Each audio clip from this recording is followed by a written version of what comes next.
Allahu Akbar, Allahu Akbar, La ilaha illallah, Wallahu Akbar, Allahu Akbar, Allahu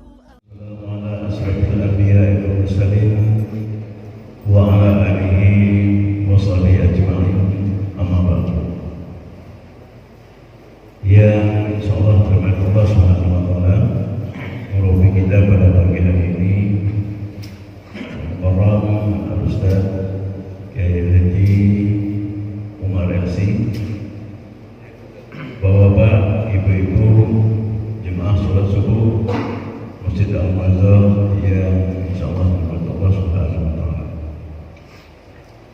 Marilah kita senantiasa memanjatkan puji syukur kita kepada Allah Subhanahu wa taala yang telah melimpahkan rahmat nikmat kepada kita sekalian hingga pada subuh yang penuh barokah ini, di tempat yang suci ini kita masih sama-sama diberikan oleh Allah kesehatan yang membuat kita dapat untuk hadir di Masjid Al-Mazhar yang kita cintai ini dalam rangka melaksanakan kewajiban kita sholat subuh secara berjamaah, dan pada sholat subuh diisi dengan taklim. Salawat berikan salam hendaklah kita aturkan dalam kehidupan kita Nabi Muhammad sallallahu alaihi wasallam. Allahumma shalli ala sayyidina Muhammad wa ala ali sayyidina Muhammad. Semoga kita yang hadir pada pagi hari ini dan keluarga kita sekalian kelak akan diberi syafaat oleh baginda Rasulullah sallallahu alaihi wasallam di yaumil mahsyar. Amin. Allahumma. Baik Bapak Ibu yang dirahmati Allah Subhanahu wa taala, kita silakan kepada Robi kita untuk melanjutkan kajian. A'udzubillahi minasyaitonir rajim. Bismillahirrahmanirrahim. Assalamualaikum warahmatullahi wabarakatuh.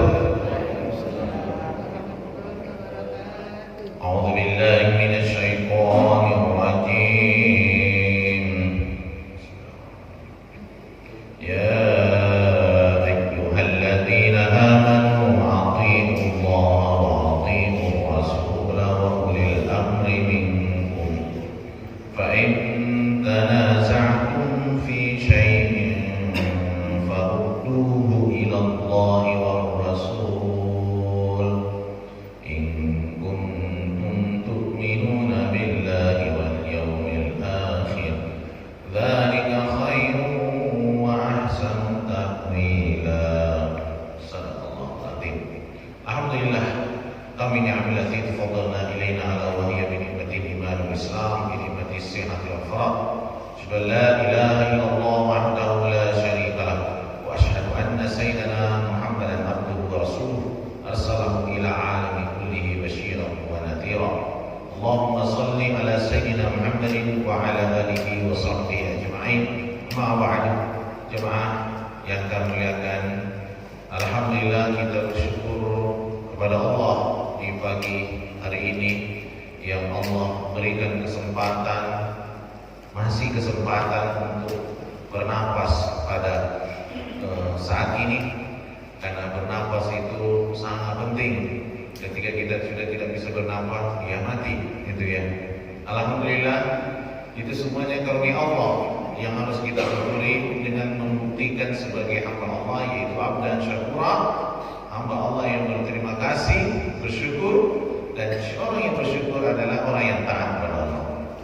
Jadi yang tidak bersyukur adalah orang yang tidak sholat, yang tidak menggunakan kesempatannya di muka bumi ini untuk taat, itu tidak bersyukur itu, walaupun dia berkata alhamdulillah. Jadi ya, karena kesyukuran itu harus dibuktikan. Itu Bapak Ibu jemaah yang kami lihat. Mari kita selalu berselawat dan berselawat sebagaimana kita mukadimah sebelumnya. Allahumma sholli ala sayyidina Muhammadin wa ala alihi washabihi ajma'in. Jadi selawat ini tidak ada pernah kita berhenti, karena selawat itu adalah sesuatu yang sangat kita butuhkan sebagai umat Rasulullah sallallahu alaihi wasallam. Bapak Ibu jemaah yang kami muliakan, hari ini sudah tanggal 9 Safar 1442 Hijriah, tanggal 27 September 2020. cepat berlalu kejadian demi kejadian yang kita rasakan, yang kita lihat begitu banyak. Maka Bapak Ibu, ambillah semua ibrah yang ada dalam hidup kita. Semoga kita menjadi hamba Allah yang merasakan bahwa saya ini adalah makhluknya, yang ketika kita sudah mau dipanggil oleh Allah, maka seketika itu juga kita sudah selesai. Maka Bapak Ibu yang kami muliakan, kita datang mengaji di sini adalah untuk memperhatikan diri kita sebenarnya, memperhatikan keluarga kita. Yang kita bahas pada kesempatan ini insyaallah adalah lanjutan daripada pengajian kemarin, karena belum selesai sebenarnya. Ini baru cuplikan-cuplikannya yang tentang taat kepada Allah, taat kepada Rasul dan ulil amr. Nah, ini adalah pondasi-pondasi yang akan kita jelaskan di sini insyaallah. Semoga bermanfaat untuk kita. Ya ayyuhalladzina amanu athi'ullaha wa athi'ur rasul wa ulil amri minkum. Ya athi'ur rasul wa ulil amri minkum. Taatil Allah ini adalah bentuk jamaah. Karena di sini perintahnya athi'u, ada wawu jamaah, perintah di sini. Wahai siapapun kalian sebagai makhluknya ya. Jadi termasuk kita ini makhluk Allah semuanya yang ada di muka bumi ini, jin dan manusia. Kalau malaikat itu jangan taat, gitu ya. Ini khitab di sini pemberitahuan untuk kita. Taatlah kalian semuanya kita ini kepada Allah. Ya, taat kepada Allah adalah melalui sholat, melalui apa yang Allah perintahkan dalam hukum iman, hukum Islam kita itu. Nah, di sini kita lihat, dan taatilah Rasulnya. Taatlah Rasulnya. Ini penggunaan kata-kata arti di sini 2 kali. Jadi di sini yang diajar adalah orang yang beriman ya. Wahai orang yang beriman, itu ya. Jadi kalau yang dipertaruhkan itu keimanan. Karena kalau tidak beriman, ya gitu, main kucing-kucingan. Itu ya, main sembunyi-sembunyian. Kalau keimanan, nggak ada yang bisa disembunyikan. Allah yang lihat, kita merasa, itu ya. Karena kata amanah, dari kata amanah tadi, yang kita jelaskan kemarin adalah tentang amanah. Amanah, merasa aman, iman, gitu ya. Jadi amanah, kita sudah dititipkan sesuatu yang tidak boleh dimainkan masalah ini. Ini adalah taruhannya hidup kita, taruhannya akhirat kita. Gitu. Maka kita percaya kepada Allah, Rasulnya, hari akhirat, kitabnya, qadarnya, keputusan Allah, apa yang akan terjadi dan yang sudah terjadi, itu kita semuanya kembalikan kepada yang di atas. Itu ya, mempercayai. Jadi menjadi taruhannya adalah keimanan, kemudian Allah. Kalian taatilah, kita semuanya taatilah Allah. Ya, kalau nggak ditaati ya resiko sendiri, gitu ya. Kembalinya kepada siapa? Kepada manusia, kepada jin. Karena kita sholat tidak sholat, sujud tidak sujud, Allah tidak pensiun. Jadi gimana? Enggak. Tidak berkurang kekuasaannya Allah. Ya, tidak berkurang. Kita juga seluruh manusia di muka bumi ini atau jin taat kepada Allah semuanya. Apakah akan bertambah kekuasaan Allah? Tidak. Masih seperti itu terus. Itu ya. Karena Allah Maha mencipta semuanya. Allah Akbar.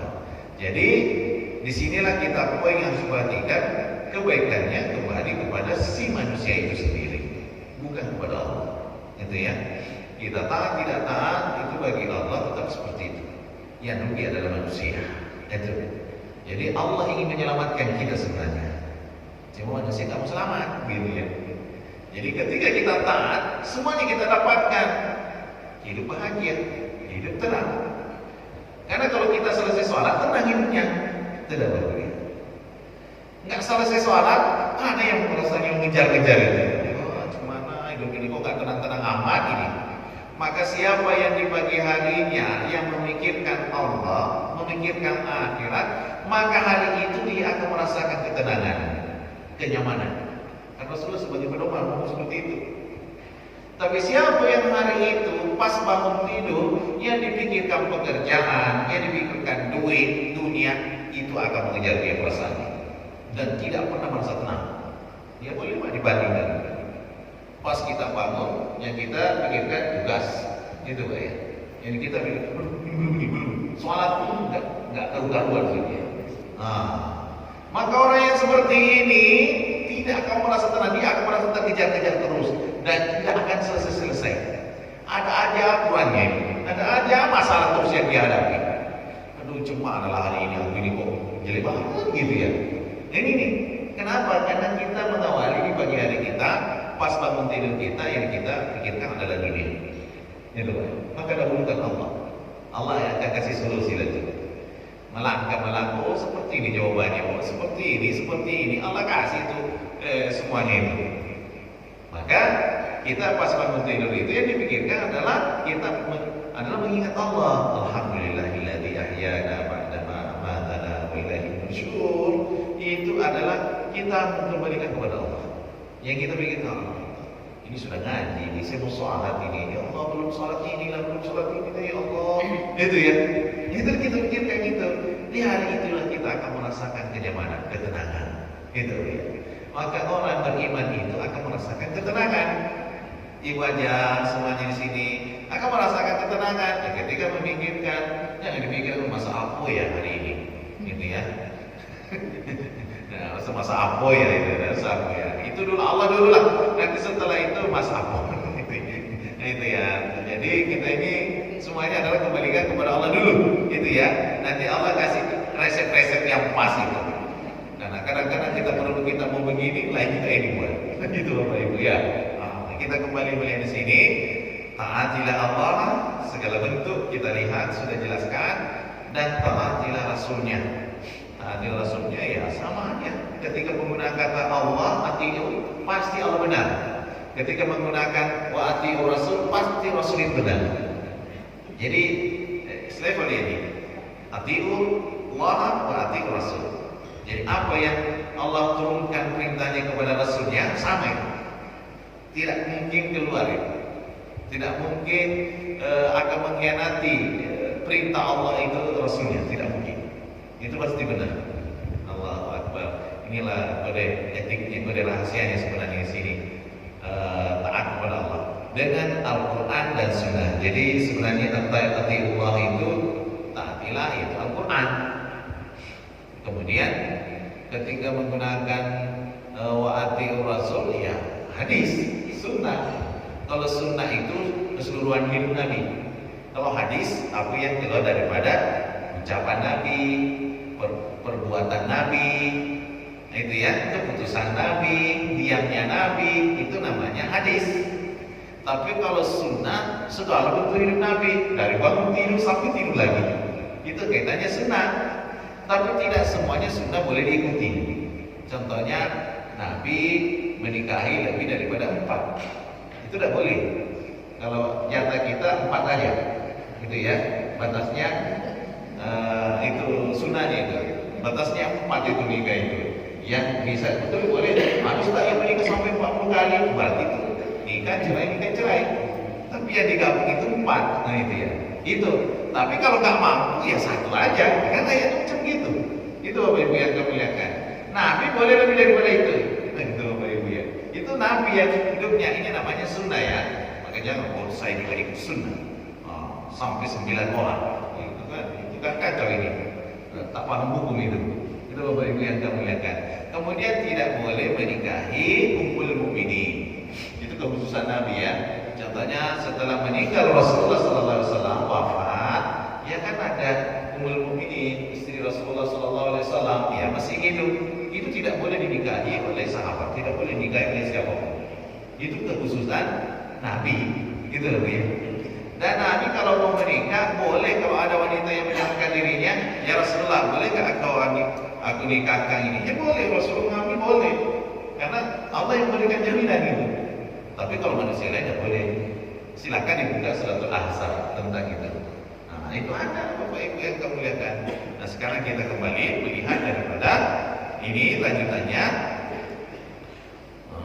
Berikutnya wa atiul ahkam in kana muslimin mutamassikin illa bisyar'illahi la ta'ata li makhluqin fi ma'siyatil khaliq.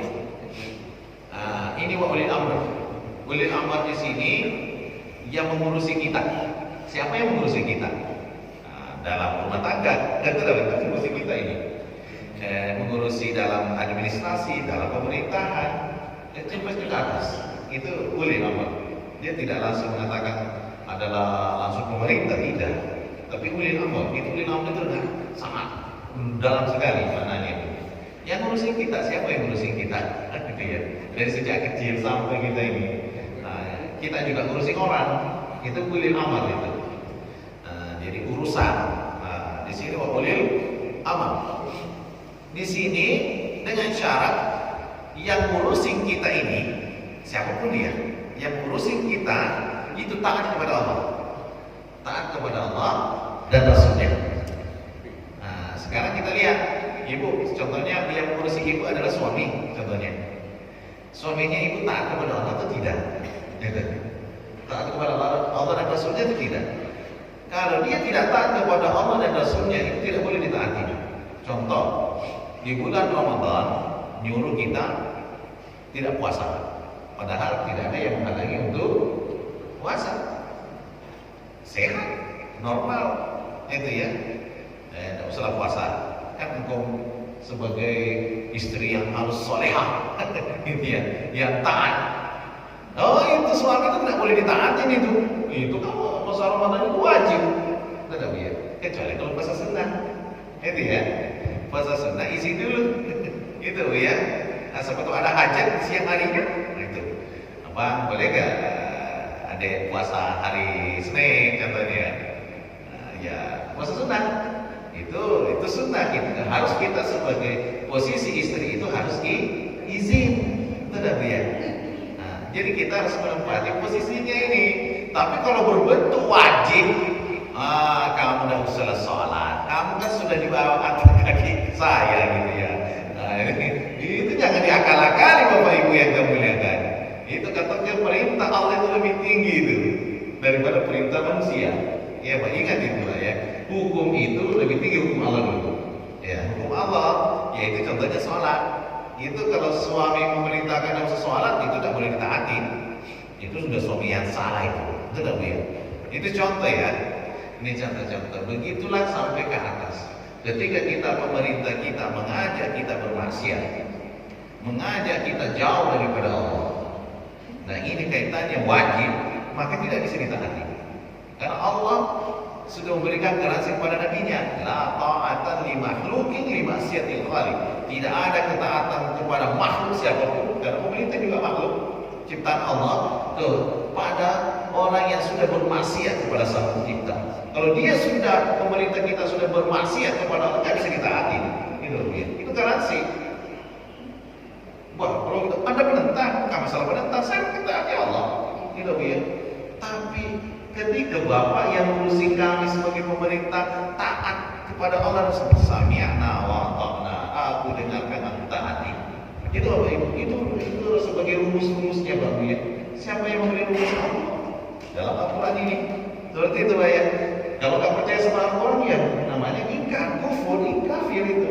Itu Bapak ya. Berarti iman nggak ada itu. Betul Bapak ya? Nah itu konsekuensinya harus. Maka Islam itu Islam itu menerima, gitu ya, bukan protes, gitu ya. Masalah akal difungsikan untuk mentaati Allah, bukan untuk ngakal-ngakali gitu Bapak Ibu. Allahu Akbar. Nah, sekarang kita lihat lagi lanjutan ayatnya. Wa fi qaulihi minkum, di antara kalian, ini dalil bahwa para yang mengurusi kita, para hukam yang diwajib ditaati adalah ketika dia sebagai muslim yang baik, ya, muslim yang baik. Ya, gimana kita lihat kemarin itu contohnya di Jakarta si Ahok itu bermasalah banget itu, banyak itu nggak bisa ditaati kalau dia sudah menjurus kita bermaksiat kepada Allah. Itu ya. Maka itulah pentingnya kenapa itu muslim penting.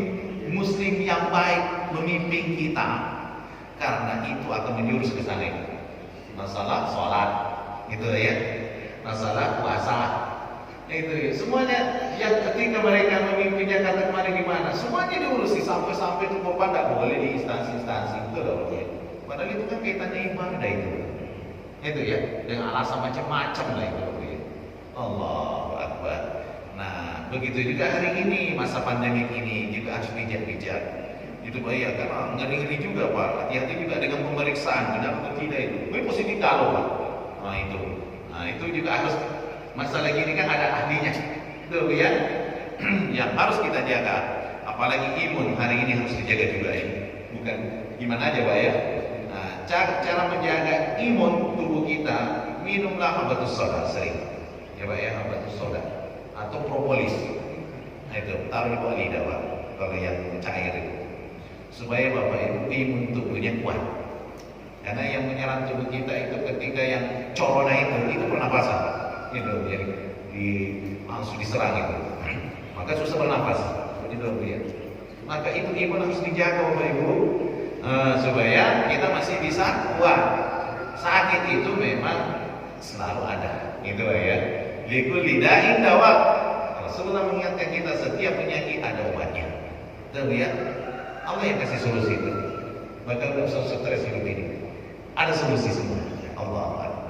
Kita kembali lihat di sini bahwa pemimpin kita adalah muslim yang baik.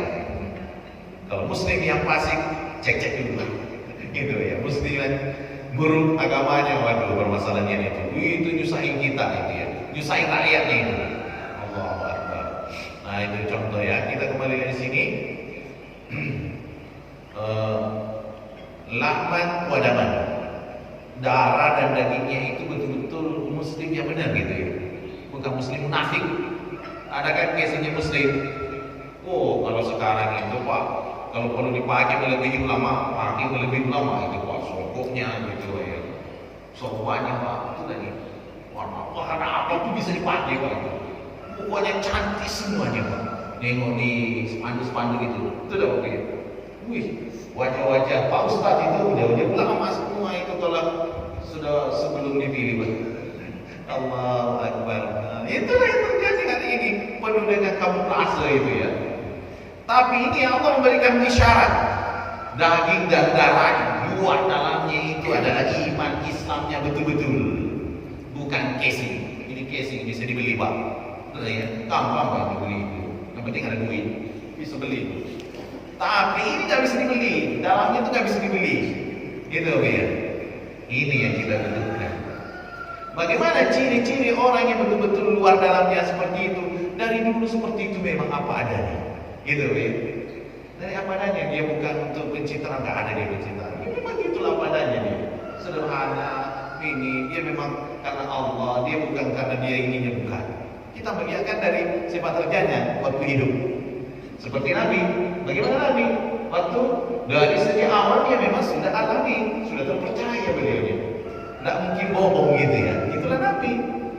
Kalau dia sudah ngerjain terus kita, wah gimana nih? Tiba-tiba menjadi soalnya gitu loh ya. Nggak bisa itu Bapak ya. Nggak bisa dibentuk-bentuk itu. Itu memang dari sononya itu. Bibit bobot nih ya. Ini ya istilahnya. Allah Akbar. Bibit bobot bebek atau apa? Entok ya. Nah, ada istilah itu Bapak Ibu yang kamu lihatkan. Kita kembali melihat sini Bapak Ibu yang kamu lihatkan. Li'an yakunu muslimina suratan wa syaklan. Jadi ketika kita yang mengurusin kita, dari contohnya suami atau yang Pak RT sampai ke atas presiden kita, itu betul-betul secara tubuhnya, bentuknya, gerak-geriknya, kebijakannya, itu semuanya mengarah kepada kebaikan, kepada ketaatan. Itu tuh. Tapi kalau semuanya mau dipreteli, itu yang bahaya sekali, itu yang memisahkan itu, apa namanya? BIP apa itu, ada istilahnya. Itu akan cikal bakal itu melegalkan komunisme itu. Maka ulama berilah. Sekarang majelis ulamanya dipreteli, Pak. Karena dia bersepakat masalah ini. Ini tidak boleh, dia umat Islam tidak boleh, Pak. Maka kita harus uring-uringan, kalau sudah komunis itu harus kita uring-uringan ini. Kenapa? Jadi apa kata si Bejo itu? Ada Bejo, Pak. Nah, katanya militer menangkap kami tanpa diinterogasi. Akhirnya Pak siapa namanya itu yang ngomong itu yang Pak Kiplan Zain itu ya, itu keren juga itu. Kalian membunuh para jenderal dan ulama kami, tanyakan gitu. Itu apa ya? Interogasi kan dulu, bisa. Gitu. Jadi Bapak Ibu, ini yang harus kita hati-hati. Namanya komunis itu hanya kamuflase, Pancasila itu kamuflase, Pak. Dia hanya pemanisnya aja. Tapi ketika dia sudah aslinya dia akan nampak itu nanti. Dia seperti bunglon nanti juga. Jadi Syiah komunis itu 11-11 itu. Dan kakeknya yang begini. Itu sejarah Pak, ini tidak bisa kita hindari itu. Jadi mari kita sebagai hamba Allah betul-betul beragama kita dengan agama yang berpegang teguh. Maka sekarang kita dibilangi yang radikal gitu ya. Karena kenapa? Karena Islamnya tidak bisa dibeli, gitu ya. Kepercayaan tidak bisa dibeli. Yang harus dihancurkan ini keimanan kita. Anak muda bagaimana dicuci otaknya dengan cara-cara dajjal. Sudah biar yang nyanyi-nyanyi itu kayak mata satu itu Pak. Itu kan gak ada gaya-gayanya itu. Yang artis Korea itu, dengan artis barat itu dengan apa namanya itu Pak, tangannya kayak gini, tanduk setan itu Pak. Nah itu tuh semuanya dajjal semua itu. Yang memberi kode-kode kayak gini lah. Ini simbol-simbol dajjal. Itu Bapak Ibu. Ini kita sebagai umat Islam harus sadar Pak. Nah, alhamdulillah kita ini kan bersih, harus diarahkan yang benar. Jadi di rumah kita itu nggak terasa sudah ada sifat tanduk setan yang kita pegang itu, nggak terasa Pak. Itu mencoba kita dengan melalui berbagai media. Allahu Akbar, nauzubillah misalnya. Itu yang terjadi. Tinggal kita ini sebagai kepala keluarga atau keluarga, jagaku, ampusaku, jaga diri kalian. Nah, wahdikum dan keluarga kalian dari api neraka. Itu namanya. Api neraka ini kan segala semuanya mengarah semua ke api neraka kita hari ini Bapak Ibu. Allahu Akbar. Nah, kita lihat lagi di sini karena kita sedikit. Fa in tanaza'tum fi syai'in farudduhu ila Allah wa Rasul. Jika kalian di antara kalian ada permasalahan, perbedaan pendapat, perselisihan dalam segala urusan, ya merasa urusan apa dunia contohnya. Dan kita ini lagi berselisih pendapat dan mau memutuskan suatu perkara, fahtakimu fi ila kitabillah, maka berhukumlah kepada hukum Allah, yaitu Al-Quran. Kembali kepada Al-Quran. Dengan mengamalkan Al-Quran itu sampai kita hati itu Pak ya, istilahnya itu kan sekarang kan itu macam-macam Pak. Mereka itu orang yang nggak senang Islam seperti itu. Kita berhukum kepada Allah itu, sebenarnya Indonesia ini, kita kembali kepada majelis ulama kita, itu kan berhukum kepada Allah itu. Betul apa ya? Kan ada aturan mainnya semua, hukum pernikahan. Memang negara kita ini karena banyak dijajah. Kemarin ada pakar yang di Kejaksaan Agung Pak ya. Kan waktu dulu mahasiswa di negeri Syam. Sebenarnya undang-undang kita di Indonesia ini masih banyak undang-undang itu, apa namanya KUHP itu ya. Itu yang dipakai hukum Belanda itu Pak. Silakan ditelusuri Pak. Saya hanya menyampaikan itu ya. Jadi KUHP itu memang masih banyak bahasa-bahasa Belanda yang kita pakai hari ini. Ya itulah yang terjadi Pak. Tapi kalau masalah pernikahan ya Pak ya, masalah cerai talak itu sudah hukum Islam yang dipakai. Sudah Pak ya, hukum Islam. Nah itu ini. Maka kita semampunya di sini kita akan harus menjelajah di sini. Taat kepada Allah. Apa yang kita mampu kita bisa sama-sama kita bayar. Tapi ini berhukumlah kepada hukum Allah, yaitu kembali kepada Al-Quran. Pancasila tidak bertentangan dengan Al-Quran, karena semuanya ada unsur-unsur nilai-nilai Al-Quran di dalam Pancasila. Ketuhanan yang Maha Esa itu Allah Ahad kan? Itu kemanusiaan yang adil dan beradab itu kan pasti kita sebagai manusia ada rasa kemanusiaannya, ada keadilannya, ada beradabnya, akhlaknya. Itu dah wabiyah. Persatuan Allah memerintah wa'tasimu bihablillah jami'an wa la tafarraqu. Janganlah bercerai-berai, itu dah ya. Kerakyatan, ya ada permusyawaratan di situ. Wasyawirhum fil amr. Nah itu Pak ya, kita harus bermusyawarah dalam suatu urusan. Itu dah ya. Al-Quran juga sebenarnya keadilan sosial bagi seluruh rakyat Indonesia. Nah inilah yang berat sekali ini. Nah ini keadilan sosial ini. Itu Pak ya. Nah itu keadilan ini Allah yang mengukur. bil adl. Allah perintahkan kalian untuk adil. Betul tak Bapak? Ini yang kita sudah bahas sebelumnya. Itu Bapak ya. Allahu Akbar. Jadi kalau kita ada berselisih masalah perkara-perkara di dunia ini dan kita memutuskan hukum, berhukumlah kembali kepada Al-Quran. Itu Pak ya. Cari. Ulama kita itu ada ahlinya, majelis ulama ini kalau di Indonesia ya. Itu Pak ya. Kemudian sunnah Nabi. Jadi biasanya kalau kita sholat itu kalau di dalam Al-Quran ya perintahnya sholat, tapi kan nggak disebutkan kan berapa rakaat, betul kan? Enggak. Tapi kita mengambil daripada Nabi, dari penjelasan daripada Al-Quran itu. Jadi tafsir pertama Al-Quran itu adalah hadis. Nah, contohnya subuh 2 rakaat kan di dalam hadisnya seperti itu Nabi Shallallahu Alaihi Wasallam, gitu ya. Jadi nggak bisa dipisahkan itu Al-Quran dan hadis nggak bisa. Saya cukup Al-Quran saja itu. Nah, itu kacau juga itu, dulu ya. Karena ada Al-Quran dan ada hadis. Kemudian Bapak Ibu yang kami muliakan, in kuntum taruhannya di sini sebagai menjurus persyaratan jika kalian tu'minuna billah, beriman kepada Allah. Jadi kalau orang yang berhukum kepada yang selain daripada Al-Quran dan Sunnah, berarti taruhannya iman. Itu baik. Kalau nggak merasa beriman itu terserah Anda. Maka orang yang selalu jauh daripada Allah, maka itulah kita lihat di Indonesia ini. Amandemen terus undang-undangnya. Mau diamandemen itu ada yang tadi Bapak.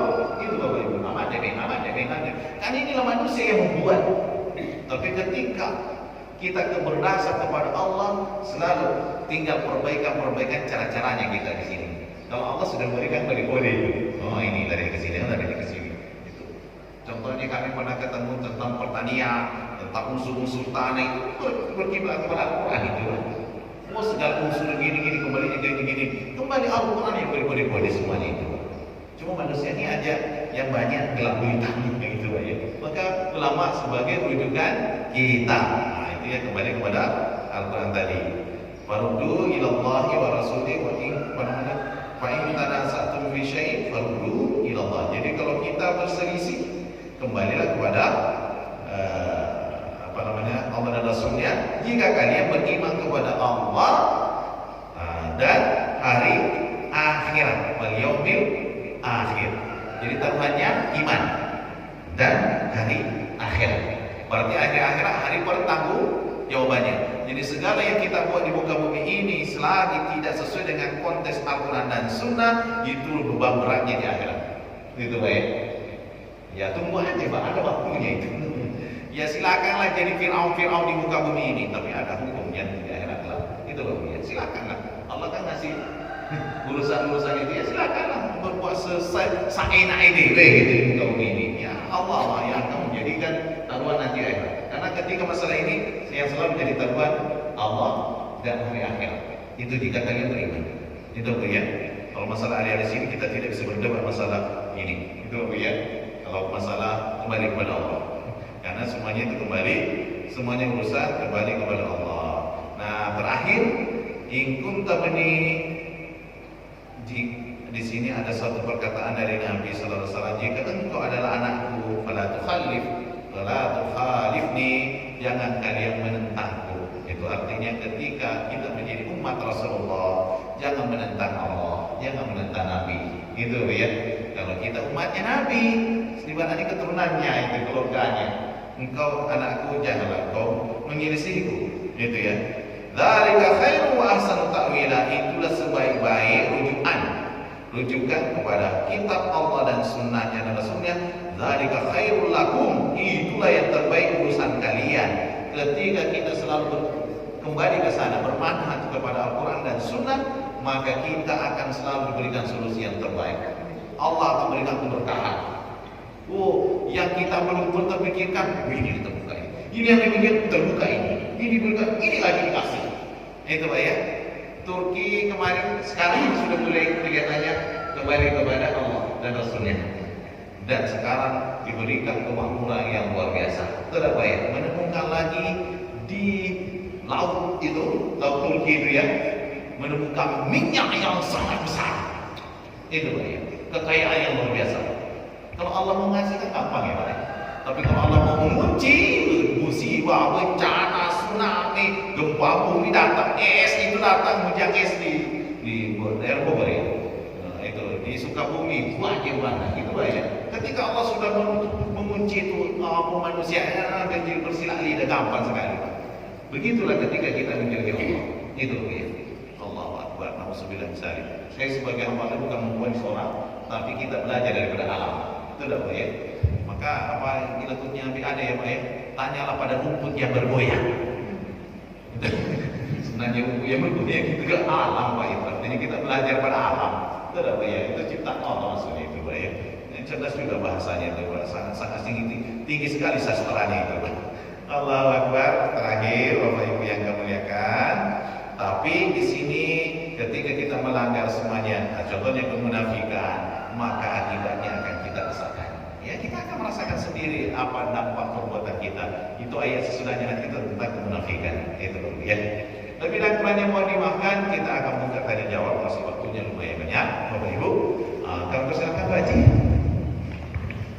Jazakallahu khairan katsiran Ustaz yang telah memberikan pencerahan kepada kita sekalian pada pagi hari ini. Para bapak yang sudah ada snack atau minumannya, kami persilakan untuk mencicipinya.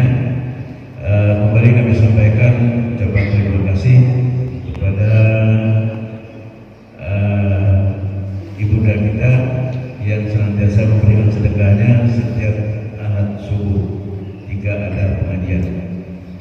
Pada kesempatan ini kami ingatkan kembali kepada hadirin sekalian bahwa saat ini taklim kita setiap Ahad subuh kecuali pekan pertama dengan murabi kita Al-Mukarram Ustaz Kiai Haji Umar Esi.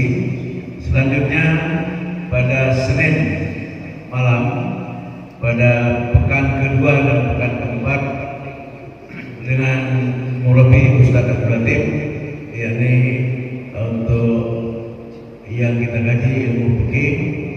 Sedangkan malam Rabu, malam Kamis setiap pekan pertama dan pekan ketiga itu dengan kajian hadis dengan murabi Ustaz Misbahul Kasih. Baik Bapak Ibu sekalian yang dirahmati Allah Subhanahu wa taala, selanjutnya masih tersisa waktu 10 menit lagi. Kita buka sesi tanya jawab. Silakan para Bapak Ibu yang akan memberikan pertanyaan yang akan didiskusikan ataupun yang mungkin terlupakan, silakan ditanyakan kembali ke Ustaz. Silakan Pak.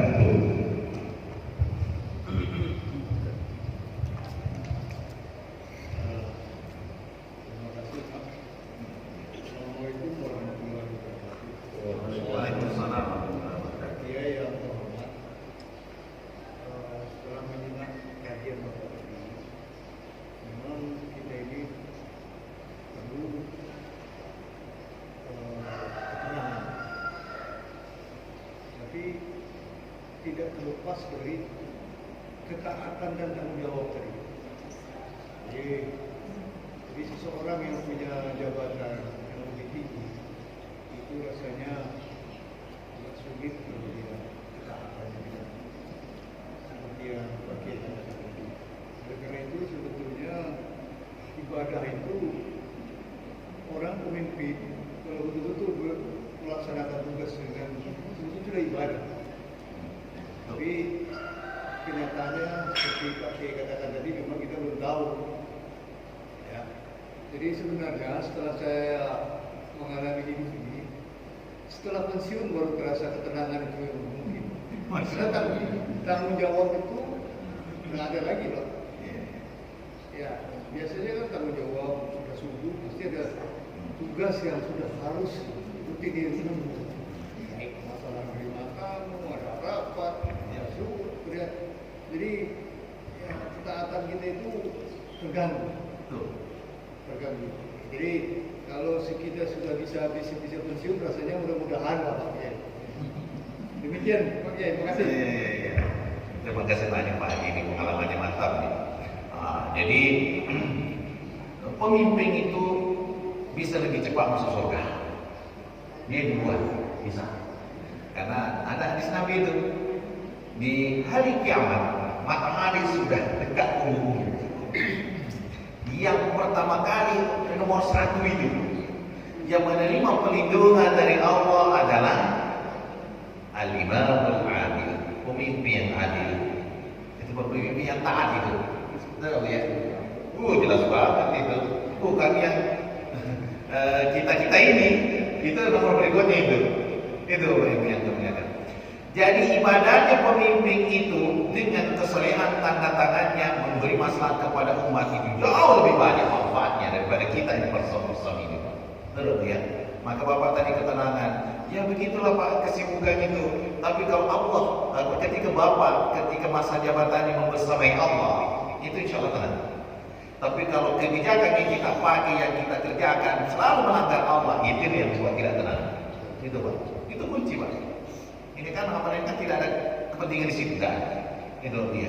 Betul itu apa yang Bapak kita rasakan itu ya Allah semuanya banyak kebijakan-kebijakan yang biasa kita banyak tentang. Itu betul itu tidak bisa dipikir masalah ini. Itu ya. Jadi mana lebih keren? Semuanya keren kalau-galanya, tapi ada yang lebih keren. Pemimpin yang taat kepada Allah dengan rakyat yang taat kepada Allah, mana yang lebih keren? Adalah pemimpin. Lebih keren. Pemuda atau orang tua yang taat kepada Allah, mana yang lebih keren? Pemuda yang taat. Karena pemuda banyak cobaannya. Kalau pemerintah yang masih punya tanda tangan yang kuat itu taat kepada Allah, itu jauh dicintai Allah daripada kita yang sudah tanda tangan yang tidak ada kekuatannya. Itu contoh Pak. Tapi Allah menghargai semuanya. Itu Pak ya. Allah menghargai semuanya. Maka ketika Bapak sudah Allah kan memberikan pahala tersendiri sesuai dengan tantangan yang ada. Itu lah Pak ya. Tapi Allah tidak menyanyiakan semua hambanya tidak Pak. Bapak Haji sudah merasa ketenangan, pengalaman yang dulu, ini sudah kan jadi pembanding, itu dah Pak ya. Sudah jadi pembelajaran. Gitu. Dan tidak ada yang perlu kita salahkan. Yang penting kita selalu bermuhasabah. Itu Pak ya kan. Itu yang terjadi hari ini Bapak Ibu ya. Maka kami mengajak Pak Bupati, Pak Gubernur sampai Pak Presiden, kalau bisa itu sholat berjamaah terus. Betul Pak ya. Ini yang harus dulu Allah dan Rasulnya dulu lah. Masalah nanti kebijakan itu lahir nanti itu. Tapi menjadi pemimpin seperti ini butuh perjuangan. Betul Pak ya. Allah Akbar. Seperti itu tadi. Ya. Baik Bapak Ibu, demikian jawaban Ustaz kita. Mungkin bisa ada Bapak atau Ibu yang masih Banyak ada yang akan menanyakan kacamata. Silakan Pak. Waalaikumsalam warahmatullahi wabarakatuh. Saya tertarik dengan tema awal tadi Pak. Iya. Bahwa selama ini kita melihat banyak jamaah kafir yang pindah-pindah dari masjid-masjid. Memang di situ dia taat kepada Allah. Memang sering mengabaikan kepentingan pribadinya. Gimana itu? Ya. Kita lihat karena kita menghukumi seseorang harus lihat semuanya. Itulah ya. Tidak boleh apa yang nampaknya mata dua, tidak bisa. Jadi contohnya saudara kita jamaah tabligh. Patokan hadis Nabi SAW kan patokannya bukan siapa-siapa ya, kembali kepada Nabi. Jadi suatu ketika ada sahabat Nabi itu, apakah sama Umar juga, dia tinggal di masjid terus. Ditanya, kamu punya keluarga tak? Iya punya. Kamu cari nafkah? Tidak. Keluar dari masjid, keluar. Itu. Nah itu ya. Kenapa? Karena saya adalah sebagai panutan, saya berpuasa, saya taat, saya mengurusi keluarga juga. Nah, sekarang kita kembali lagi bijak melihat. Saudara kita jamaah tabligh, saya kan juga sering komunikasi dengan saudara kita. Jamaah tabligh itu ada gurunya, itu Pak ya. Maka mandi hadis, itu Pak ya. Yahya An-Nahwi ya Pak, Imam An-Nahwi itu ahli itu Pak, ulama besar itu. Beliau ini ada juga istilahnya kalau mau keluar mulut murid-muridnya itu harus laporan, namanya tafakur, bahasanya tafakur itu laporan. Boleh orang ini keluar atau tidak? Itu tadi boleh tanya siapa yang berurusan dengan jemaah tabligh ya. Boleh tanya itu. Boleh nggak? Kalau tidak boleh itu biasa tidak boleh. Kalau ada ini kan masalah ini nafkah keluarga ini. Nah keluarga ini biasanya kalau saya tanya itu saling tolong menolong, membantu urusannya nanti. Kan ibaratnya keluarga jamaah tabligh kita ini, saudara kita ini lagi menuntut ilmu atau mengolah diri untuk menempah dirinya. Karena kita juga harus bijak melihat saudara kita jamaah tabligh keluar karena Allah. Dia tidak ada kepentingan dinas, contohnya tidak ada karena mau tanda tangan supaya dapat gajian, Pak ya. Kan ada Pak, kalau pemerintah kita itu memutus sesuatu kan ada tanda tangan Pak ya, harus ada laporan Pak, digaji Pak ya. Kalau jamaah tabligh tidak ada itu, betul Pak ya. Nah begitu juga kita Pak yang ambil S2, S3 digali keluarga juga dapat. Ini kan kita semua melihat di sini. Pergi meninggalkan anak istri juga dapat. Nah itu kan saya harus berbanding terbalik. Jadi jemaah tabligh menuntut ilmu keluar juga wajib, sudah Pak ya. Sedangkan kita yang ambil S2, S3 juga menuntut ilmu juga Pak. Sekarang tujuannya apa? Apakah tujuan dunia untuk naikkan golongan atau naikkan gaji? Tergantung innamal a'malu binniyat Pak. Nah karena kita tidak bijak melihat jemaah tabligh, tapi kita sendiri yang melabrak, sudah Pak ya. Kita pergi ke Jakarta, pergi ke luar negeri, ambil S2, S3 Pak, sudah. Ninggalin anak istri juga itu. Apakah anak istri kita tinggalkan kebutuhan sehari-harinya? Nafkah batin juga kita penuhi? Itu udah berbeda. Nah inilah yang harus bijak semuanya. Keluar semuanya di sini. Jadi kalau selama jemaah tabligh kita tidak menzalimi istrinya, nafkah suaminya dulu dan tidak selama-lamanya keluar Pak. Itu Bapak ya. Dan Rasulullah SAW juga kadang meninggalkan anak istrinya juga Pak. Pergi perang jihad. Itu Bapak ya. Apakah selamanya bersama istrinya beliau? Tidak juga. Nah disinilah harus kita melihat. Yang di sisi Nabi yang tadi hadisnya itu meninggalkan karena dia memang tidak ada gawe, dia di masjid doang, gitu Pak ya. Tapi tidak pernah menafkahi keluarganya, itu kacau itu Pak. Itu Pak, itu yang dimaksud hadis itu. Itu Pak ya.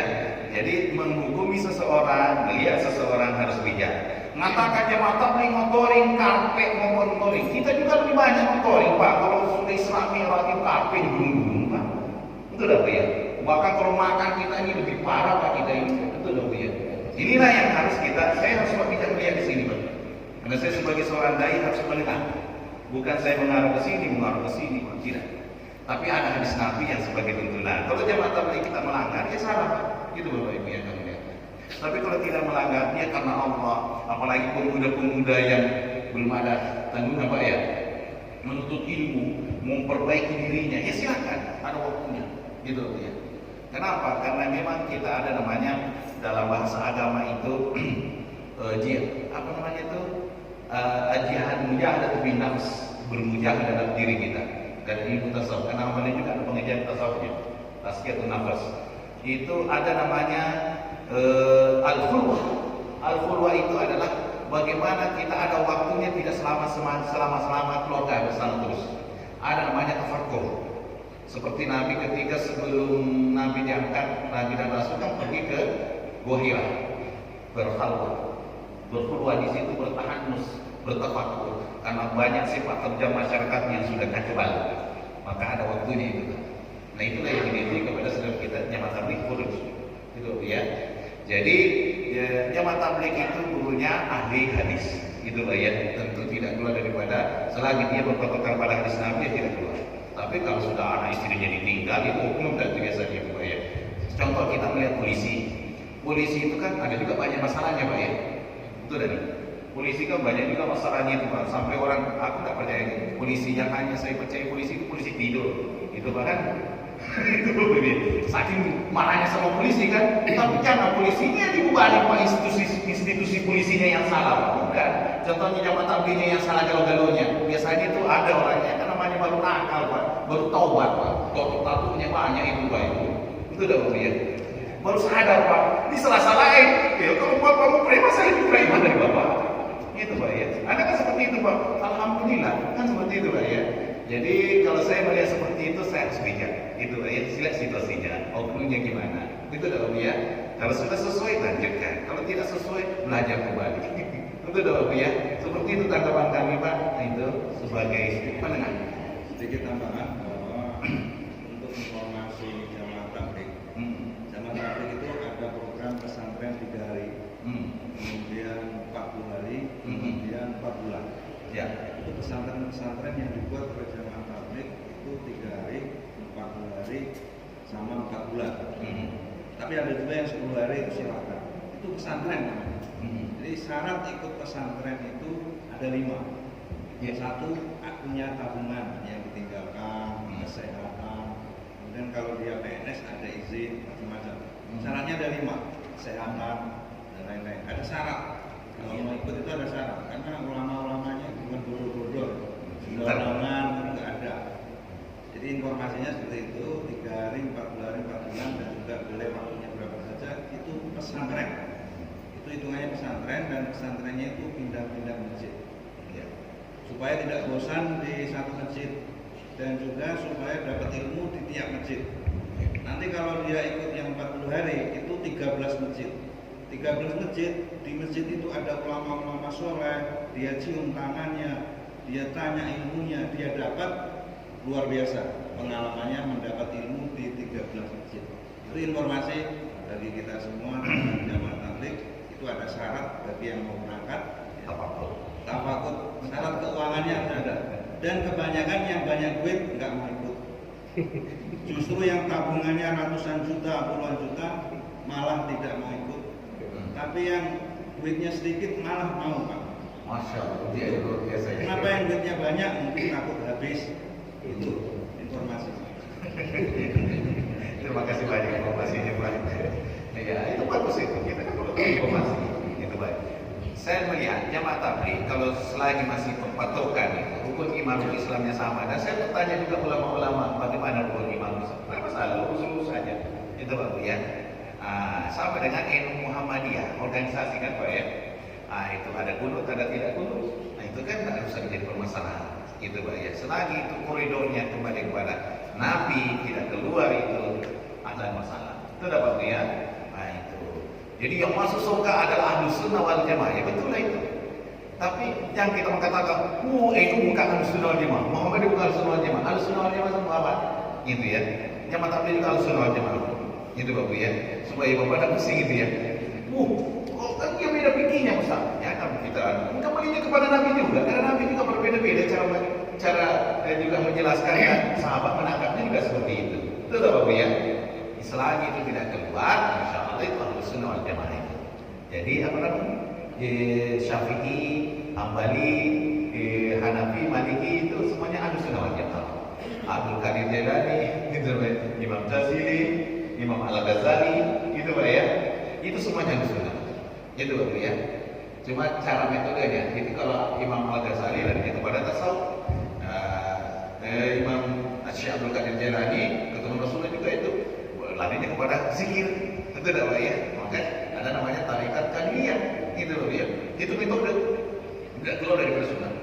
Kemudian kalau Syafi'i, Imam Syafi'i, lari kepada ahli, kepada fikih. Itu Pak ya. Tapi hakikatnya ulama ini semuanya ahli galau-galaunya Pak. Imam Syafi'i itu ahli hadis, ahli tasawuf. Semuanya ahli, tapi dia lebih dikenal. Gitu Pak ya.